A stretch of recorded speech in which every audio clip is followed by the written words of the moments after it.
to share our ideas on agricultural remote sensing and agroinformatics and digital innovation in agriculture. So I'm very glad to share this time slot with Dr. Du Xin, and I will mainly talk about this so-called theory part. So Dr. Du will work together with you. And there will be three parts in my presentation. The first, several words about the background, why remote sensing for agriculture. And the second part, I will talk about mainly the technical challenges in agricultural remote sensing. And finally, some relevant work, including geo and also remote sensing, geospatial IT, collectively called agroinformatics. This kind of work at UNFEO. I'm with the Food and Agriculture Organization, United Nations. We are mainly work on use information technology, including remote sensing, GIS, big data, and so on in agriculture. So the first part for the background, this map shows that the land ever used or still be using, being used by agriculture in the world. So you can find more than half of the land territory have ever been used or still being used by agriculture. So for this, from this map, you can know that the room for cropland is quite limited. In another hand, agriculture has bring a profound impact in global environment. Even you are not working in agriculture sector, so agriculture remote sensing is quite important to you. And another one is about the water resources.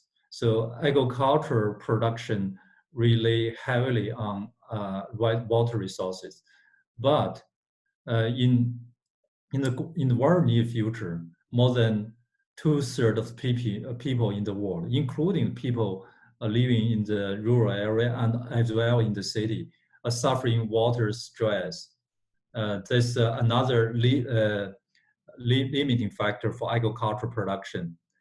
But in other hand, the growth of population still continue, and it is a product in 2030. The people in the world will reach to 9 to 10 billion. So how we can feed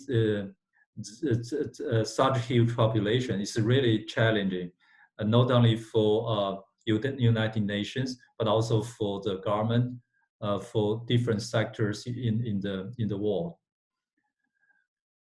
In the past, to improve the food production, mainly depend on the improve the yield, to improve the crop cultivar or with agronomy techniques, for example, fertilizer and so on.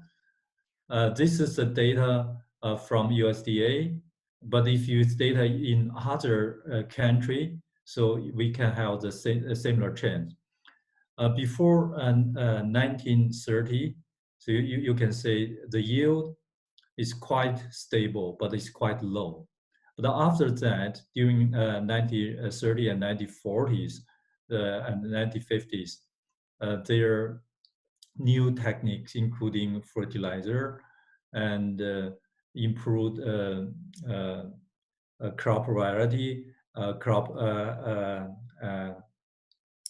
new cultivars we use. So you can find the yield doubled. So that means with the same cropland, we can feed more people. But after that, as you know, the modern crop breeding, including genetics and genetic engineering is used. So you can find the yield doubled for double again. But in the past 10 years, So you can find the yield is quite stable. So it seems that we are using the uh, biological, agronomical measure to improve the crop yield. We have reached a periodical setting. So how we can solve this problem with the limited land and the sustaining growing population? If you don't count population explosion, how we can solve this problem? It seems there's no good solution to feed produce enough food to support a big population. But the good news is you can say from this data that the yield contest every year in US, in other countries there are kind of yield contest. This is for corn, for maize. You can say the winner they can produce as much as 3 times at national average. That means we have a huge gap between the actual yield and the practical potential. That means we can optimize each uh, part of the agricultural production. For example, we choose the most suitable crop cultivar, and also to the sow it at the optimal time, and use the optimal fertilization and irrigation, and at the optimal time to harvest the crop, and then we can get this increase of the yield. How we can do this? So the in behind this, we information technology, including the geospatial information technology, play a quite important role. As you understand quite well, agricultural production is committed in a very heterogeneous environment. If you look at this agriculture in the global scale, different country, different continent, with different climate, soil, hydrological condition. But even you close up to each part of the cropland, from the beginning, you can think it's homogeneous. But if you look in details, it is highly spatially heterogeneous. Even the soil moisture, and the soil texture can vary from meter to meter, and even after long time cultivation, the soil is quite homogeneous, but also even the seeding, the sowing of the seeds, and the occurrence of the pests and weed and disease can vary. That means we agriculture optimization rely very heavily on geospatial information technology, including remote sensing, GIS, and so on. And in the future, modern agriculture is backed by various of information technology. So a lot of people was misled by this picture, as they think it's mainly for quite advanced developed country. The agriculture can be like this, but actually, the main idea in this map is mainly the information. So how we can use information to improve agricultural production. Even we can know we will not use tractor, we will not use machinery in the field, but with sufficient, timely, accurate information for agriculture, we can improve the agro production greatly. So not use machinery is really based on the economy of the balance for labor and the machinery. If the labor is not so costly, in a lot of developing countries, you can use the labor, but the the source information is different. So the labor will be weakened by this timely information from Earth position, including remote sensing, and also this geospatial modeling data, big data analysis, and so on. So that's the future for agriculture. So in this regard, Earth position and remote sensing is critical for the future of agriculture. So this is the background. And then what's the challenge for agriculture remote sensing? I'm talking about the technical part. So as you know, there are more and more satellites. There are more than 1,000, maybe 3,000 satellites in the space and with various sensors. We can collect the information from multispectral, hyperspectral radar, and thermal, and so on, so on. So it seems we have enough information, but actually, if you ever work in the field agriculture, it's not enough.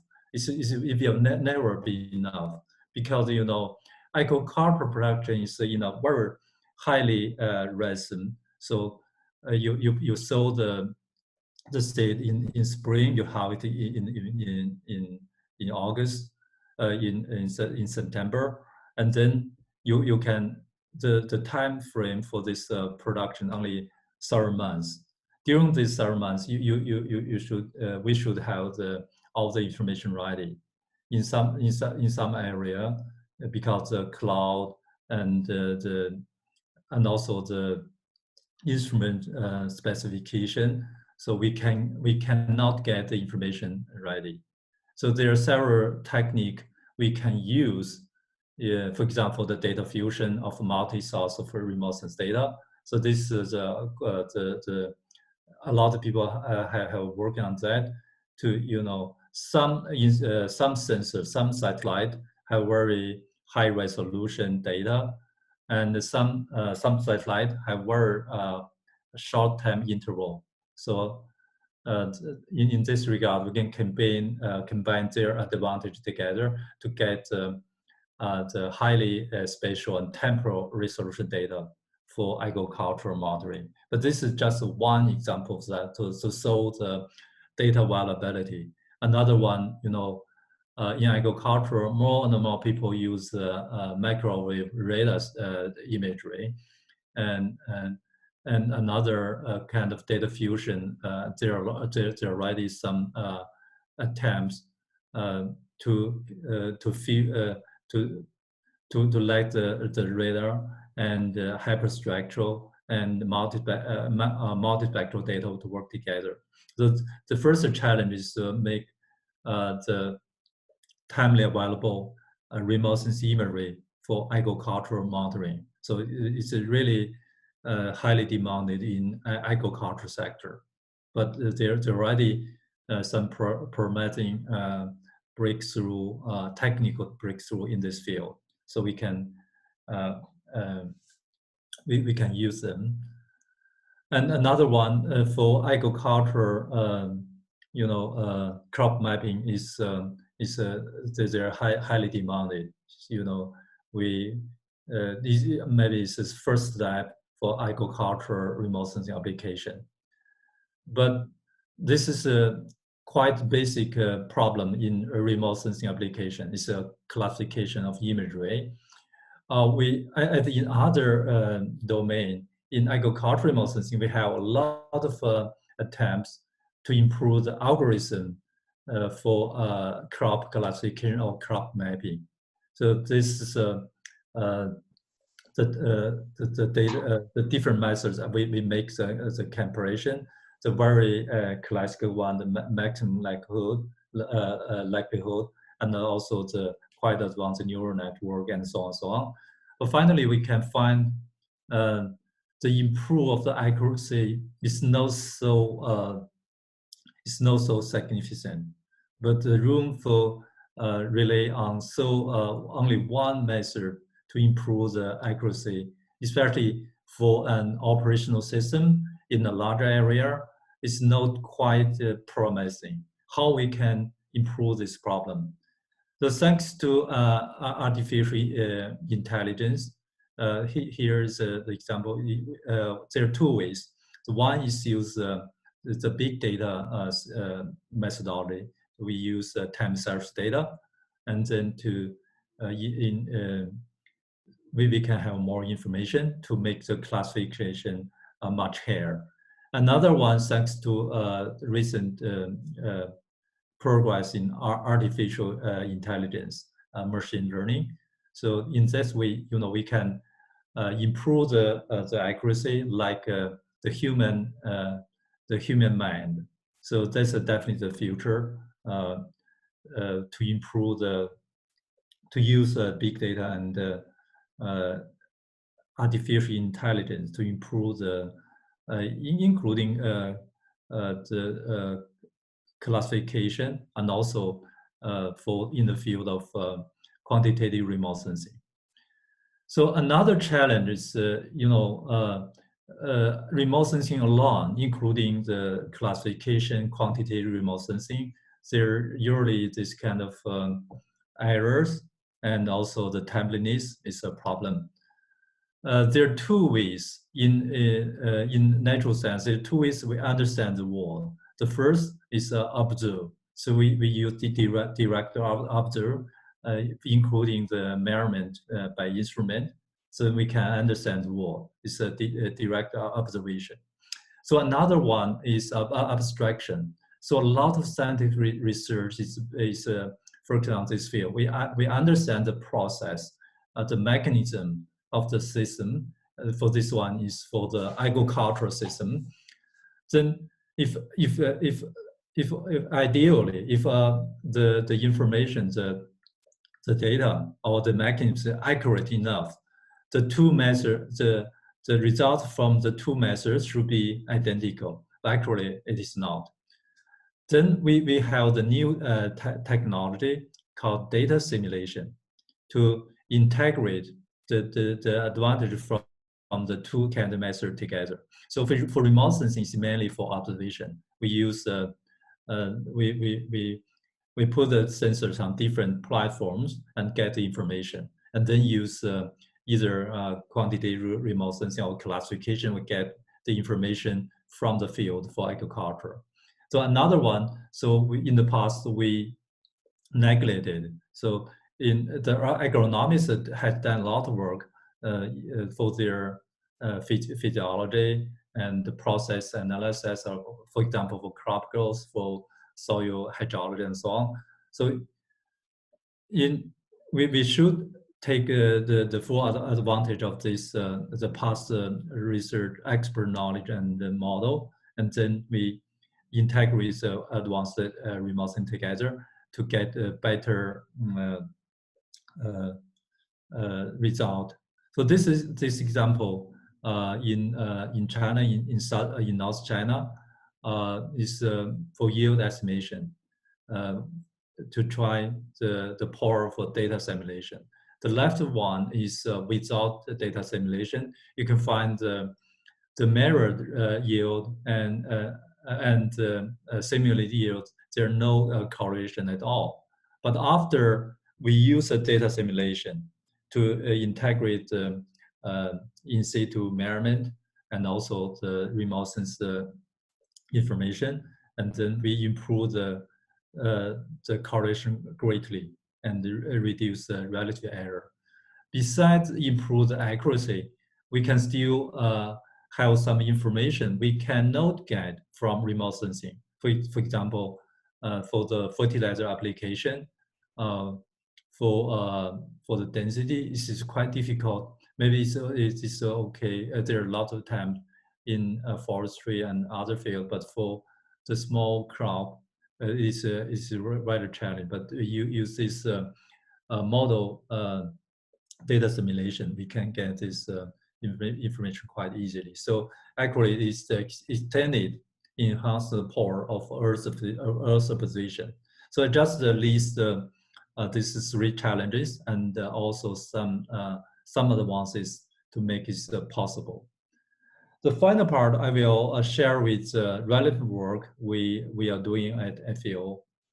As you know, FEO is the first and biggest specialized agency in UN system. We have a quite long history in using remote sensing and earth observation technology in agriculture. Right now, we have several systems, operation system. The first one, skills and ACES, agricultural stress information system, indicator. So this to use the time series remote sense data to analyze the agricultural stress index, and this is input for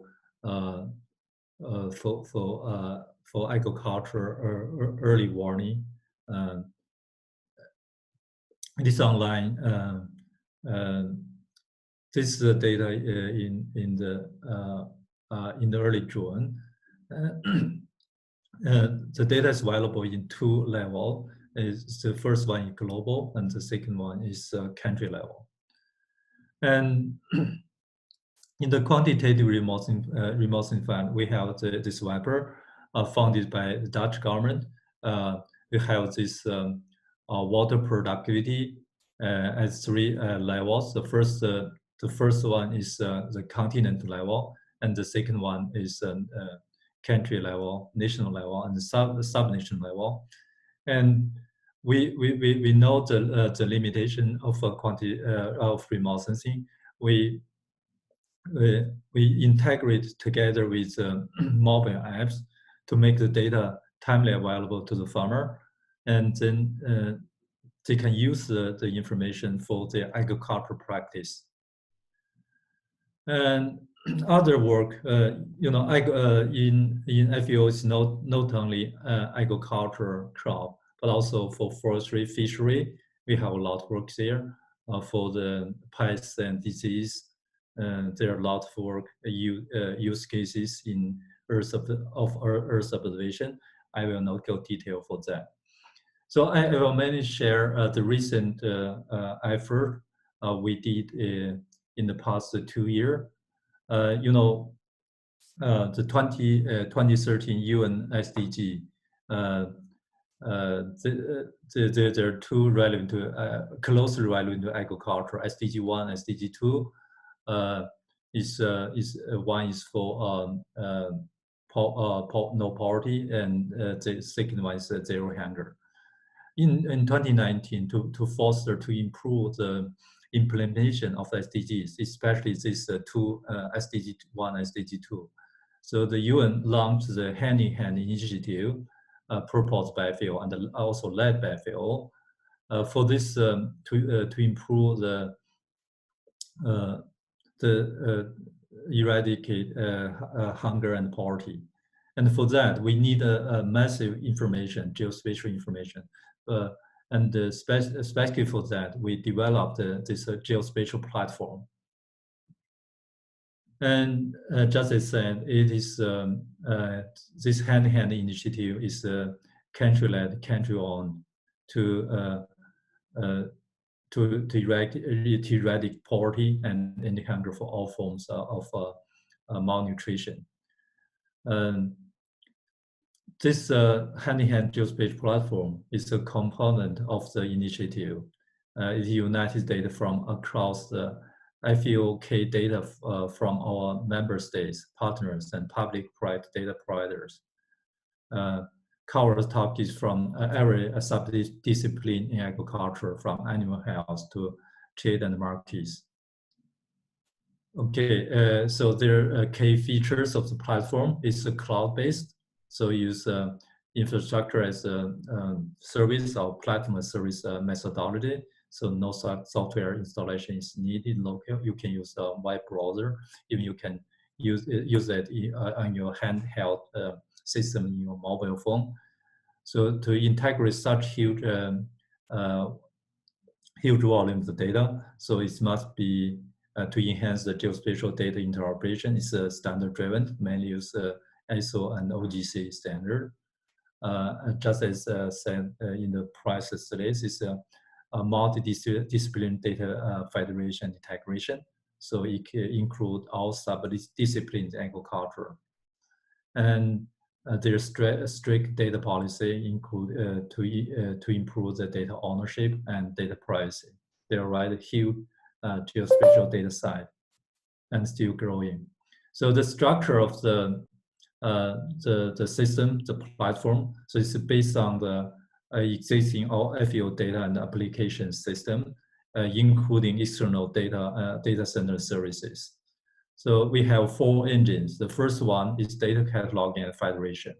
For this one, we use the geo network for the geospatial data, and second for the non-geospatial, the tabular data. And second engine is data visualization and dissemination. For this, we use TerraJS. So it is the interface of the platform. And we still have the third one is the image processing, knowledge discovery. This one's quite important. As we said, remote sensing is a very critical instrument for agricultural information. For image processing, it's quite important to provide timely agricultural information. Another one, for this platform, federate a lot of information from different sub-disciplines in agriculture, and also some relevant domain outside agriculture. So this the data from different domain, from different subdisciplines together. So we need a strong engine for knowledge discovery. And finally, this is quite important to integrate the actual knowledge, the existing agricultural models. This is a strong point in FEO. Together with the geospatial data, then we can provide the user with actionable information. So it's not just the image or map. It is the information that either the policymaker, the practitioner, and also the farmers can use in their field to put the information as an essential factor for agricultural production. So this the platform. So there are different kind of data, and we organize them together. And this is the catalog of metadata. So mainly use geo network and CCAN. And then the simple analysis in the data visualization is mainly supported by TerraJS, including this comparison, contrast, histogram, time series analysis, 3D analysis, and so on. And we also link the data from projects. There are huge projects in FEO. So in the past, use geospatial, we link the technical knowledges together with the data, and we can serve that with the end user in a timely manner. We can also link with we call this domain models. This example to show how this platform can be used to solve the real world problem. During COVID-19, a lot of agricultural production in the Africa region is strongly impacted. So we use this to choose the food storage location, and use the rules and models, and to find the recommendation for the stakeholders. And why we do this? So right now it's not just for the initiative, but we are aiming something bigger. We call the digital public good for agriculture. So we have this platform as a basis for this knowledge platform, and then based on that we have different levels of apps. We have 2 levels. The first is the basic level, including crop mapping, crop condition, yield, soil condition, so on. And based on that, we can develop more complicated applications to support the solve the real world problem, including the agricultural insurance and the rural finance, urban food system, ecosystem service, sustainability, and so on.